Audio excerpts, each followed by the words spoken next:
What are the circumstances where it's appropriate to lie to the public? Did you torture, rape, and murder Emma Jane Stockton? No, sir. Any investments in companies that will or could bring weed to the state of New Jersey? Your personal investments? To the best of my knowledge, no on the latter. I don't consider it pork, absolutely. I consider it's a need. It's a combat command? It's a combat mission. Right here, right now, a combat mission's going on. Yep. Do you feel that this patchwork is more or less effective than what could be done to lower property taxes? Well, it's the mechanism we have to work with. But your takeover plan, yes or no, is it ready now? We'll be prepared for the mission that's been assigned. So you're not going to answer that question. Mr. Ford, when is it appropriate to put out a false statement? We started on Monday, we paused on Tuesday. Frustrating. Yes. That's something that we are concerned with, although there is no specific or credible threat. The hospice nurse said Linda would pass in God's time. Did she go in God's time? I don't believe so. Look at that picture. Look at that. And she is frozen there forever. Oh, yeah. At that age, in that form, because someone took her life. What do you think about that? It's a picture.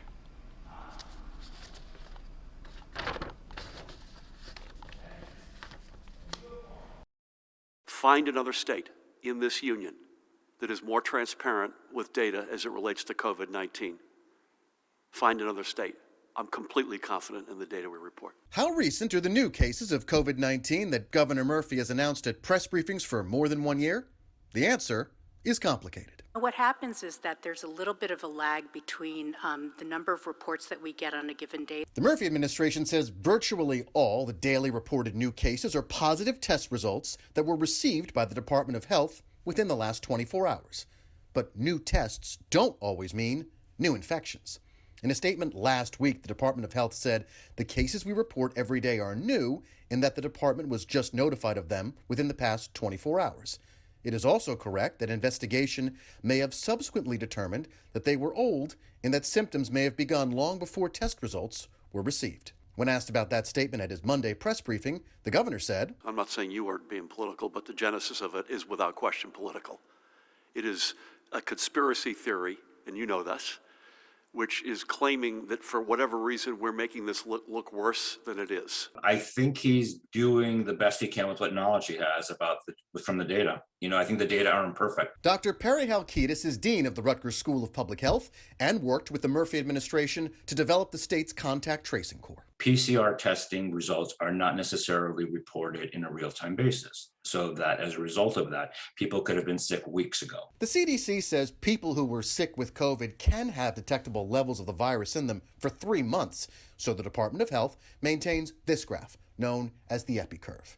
If a contact tracer interviews someone who says they were sick weeks or months ago, that information is placed on the EpiCurve not by the test date, but by the day the person says they first felt sick or by the specimen collection date. Usually for epidemic curves, we look at the illness onset over time. So that's why, you know, when we actually do our epidemic curve on the website, it's a little bit different than what we hear on a day-to-day basis for the number of reports. How accurate it is, I don't think point in times are as accurate as trends are accurate. So like looking at the trend over time is much more important than looking at one point in time. In Trenton, Alex Zdan, News 12, New Jersey. We lose acres of wetlands every week along our Delaware Bay shore as a function of sea level rise and subsidence. We are sinking, quite literally, and the sea is rising. Governor Murphy has directed the State Department of Environmental Protection to look 80 years ahead to prepare for a state battered by rising sea levels and draw up new land use regulations that could be on the books as soon as next year. Literally, people in the year 2022 will be regulated as if there's a 5-foot sea level rise potentially in the year 2100. One of the state's leading business advocacy groups objects that the DEP is using a Rutgers study that found unchecked emissions could lead to up to 5 feet of sea level rise in New Jersey by 2100. At that rate, the Shark River could spill into Belmar during flooding, and average daily tides would inundate Atlantic City. Basically, take almost half the state, put it into a flood zone, and make it much more difficult, if not impossible, for people to live their lives and for the economy to grow. That's fallacy, right? You know, the DEP is not going to go about telling people all the things they can't do and all the places they can't build. The DEP projects that a 5-foot sea level rise by 2100 has about a 17% chance of happening. La Tourette says the true worst-case scenario is more than 8 feet of sea level rise, where Newark Airport could be underwater and Hoboken cut off from the mainland if flood mitigation efforts fail. Once DEP starts saying about half the state is going to be in a flood zone, about half the state is going to have to start getting flood insurance when they finance their properties. And that could be, by the way, not only a mortgage, but a home equity loan. It's not going to put the state, 50% of the state in the flood zone. 45% of the state already is a flood zone. What the proposal will do is add 2%. That 45% will become 47%. That's all we're talking about. Alex Zdan, News 12, New Jersey.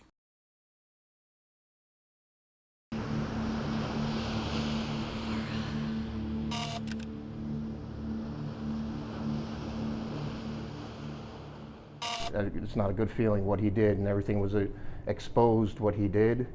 You know, it's not right, you know. It's forced us out of town, forced us out of business, you know, crushed us right now. On Friday, I brought you new corruption allegations in our widening investigation of the Union Beach Police Department and its chief, Charles Irvin. A filing made by lawyers for Tom and Gina Plinio, owners of the bar UB Social, details what they say was police harassment and attempts by the town to make the Plinios pay for cops who were on duty. When you opened one of those invoices, did it feel like a shakedown? 100%. These attorneys for the Plinios are planning a lawsuit with damages of at least $1 million. And they say that being charged the $60 hourly rate for cops who were on duty and therefore already getting a salary from taxpayers is part of what broke the back of their now closed business.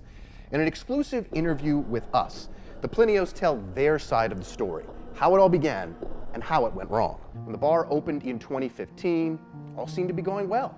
Business was booming, and they were building a customer base. People were coming out, fire department, police officers would come in, you know, eat and then drink and have a good night with us. But noise from their outdoor bar and smokers who would talk outside led to complaints from neighbors.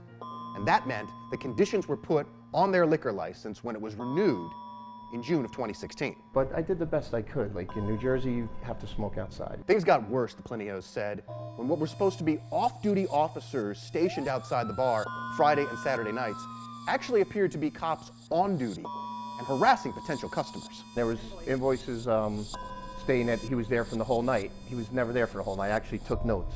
You know, a police officer arrived at 10:30, 10:45, he leaves. The Plinios attorneys say that the off-duty pay was illegally being used as a reward for on-duty officers making DUI stops of UB Social customers. According to pay records we obtained, multiple Union Beach officers were paid by the town for the supposed off-duty work, and the invoices were sent to the Plinios for reimbursement. But the Plinios refused to pay those bills, as they were suspicious of the arrangement. All they kept doing was standing in the area, coming by, harassing every customer that left the bar. Sometimes they wouldn't even show up. My father's retired deputy police, chief. He was in Newark, and that every day I see my father put his uniform on, go to work. I respect the police. That's something that I grew up on. I got to ask this straight up. Maybe we don't know yet, but do you think that what happened to you, this whole situation, do you think you're victims of corruption? Definitely. Union Beach's mayor, Paul Smith, has said he couldn't discuss this situation because of the pending lawsuit. He called the Plinios good people and said the town has hired a special counsel to look into their allegations, apart from Borough Attorney John T. Lane, who is also the municipal prosecutor.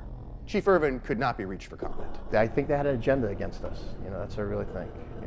For what reason? There was no reason. Now, to support their 2 young children, Tom and Gina Plinio spend their days working at Gina's parents' restaurant, waiting tables, bar backing like the old days.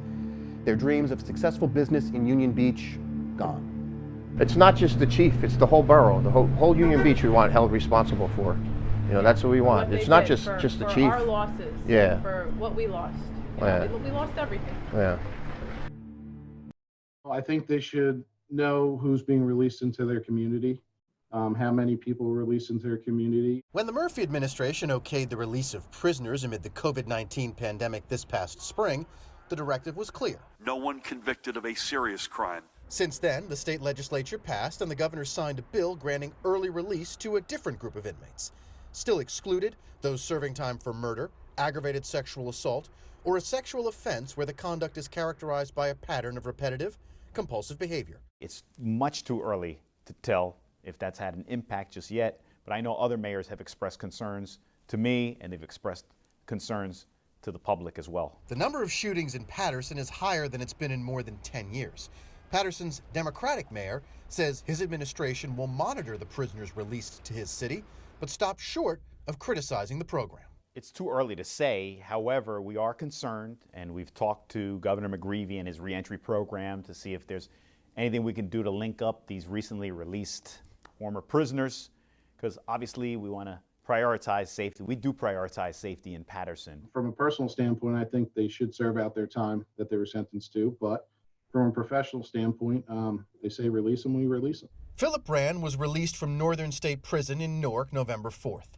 Brand had been serving time after pleading guilty to luring or enticing a child, sexual assault of a victim under 13, and endangering the welfare of a child. Brand's family says he was wrongfully accused and that he was taken back to prison November 11th. The Corrections Department released him again, for good this time, on November 17th.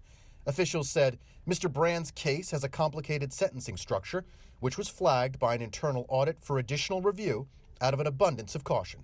The extensive evaluation of his judgment of convictions was given further review, which determined he was in fact eligible for the public health emergency credit after completing the sentencing for the conviction referenced. Our SOG team went out, got the guy and brought him back, and they're doing all the monitoring. So they're doing extra work than they normally do. But as a whole, the Department of Corrections was tasked with, completing all these releases in such a short period of time. I think our staff did a great job with what was thrown in front of them. Alex Zdan, News 12, New Jersey.